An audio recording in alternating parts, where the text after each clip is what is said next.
building a custom home. My first piece of advice is to run as fast as you can in the other direction because it's horrible.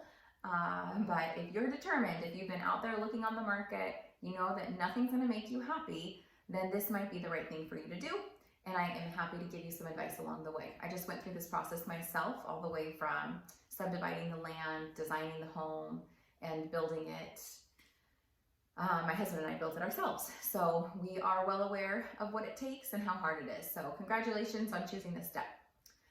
First things first, what is the difference between a custom home and a semi-custom home and a production home? Because this is something that's often confused.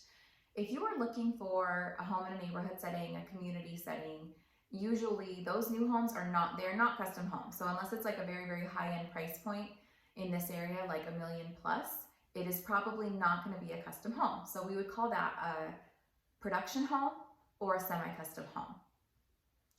With production or semi-custom homes, generally speaking, you will be just closing on the home when it's done with normal financing. So you are not carrying the financing during the construction process, which that's in your best interest because there's less risk there of, carrying increases because of lumber or roof or garage doors went up in price. So your price is going to be set throughout the process and you just close on the home when the occupancy permit is done.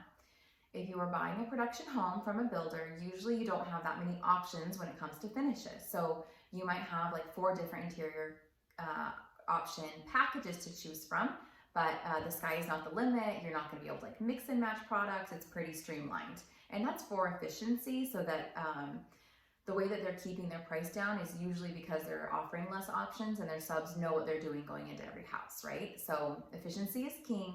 You got to stick with the process and just choose the package you want. If you are buying a home in a semi-custom neighborhood, then usually the builder is going to give you a couple more options.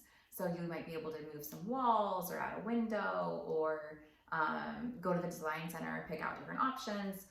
And again, like the sky is not going to be the limit, but you get some more choices. And usually that is going to be a little bit higher of a price point than production homes.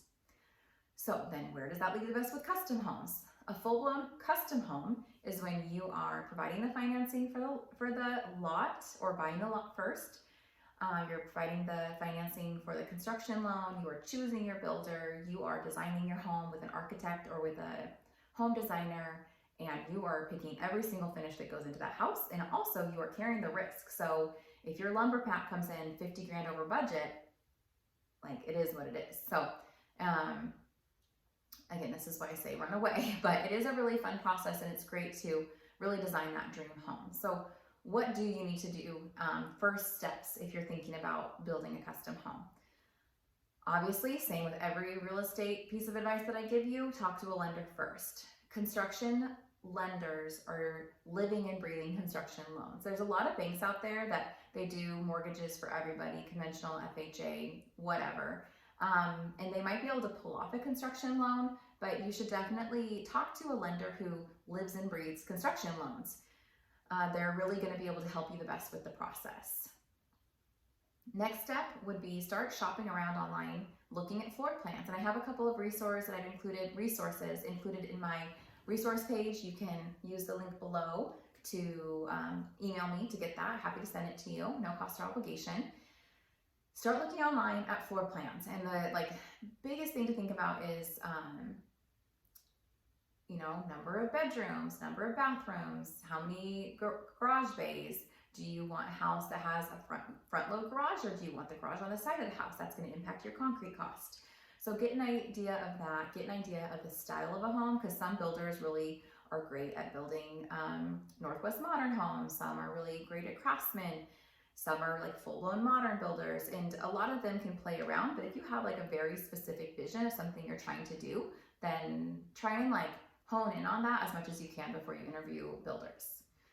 So now you have talked to a lender, you have a pretty good idea of what kind of home you want. It is a great idea once you already have the lender and that budget and you to start involving a realtor. If you have a realtor you trust, they might have relationships with builders and maybe have worked with builders a couple of times and can recommend you to somebody who's going to take really good care of you. So having that recommendation can be great. So with your realtor, then start talking to some builders, interviewing them about what their process is like, and they can probably give you an idea of about like cost per square foot. Like, okay, you want to build a 2,500 square foot house. I think it's going to be around 200 bucks a square foot. So now you know, like baseline what to budget as you start looking for land. Other things to think about as you are developing your like really preliminary budget is, am I going to be able to connect to city water? Am I going to be able to connect to city sewer? Oh, I'm not. Then, you know, what's it going to cost me to put in on-site septic? What's it going to cost me to dig a well? So that you can create line items in your budget so that you know what these are going to cost as you are looking for a lot. Other things to think about is there power to the lot, or am I going to have someone come put in a transformer and bury a line? What does that look like? And again, a builder's going to be able to help you develop that those line items so that when you actually start shopping for a lot, you are going to be at a realistic budget. So I think that that's like probably enough information for right now.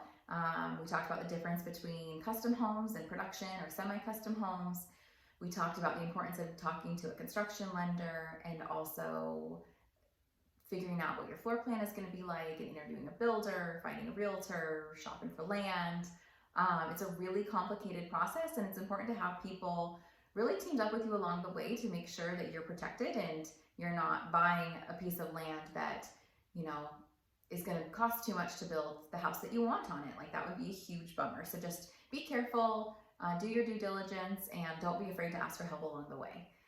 All right, and again, I do have some resources I've put together. I recently just built this house. I've been in new construction for about 7 years, so I know the process really well. I feel very comfortable with land sales and new construction. So happy to answer any questions you might have along the way, and I hope that you found this video to be helpful.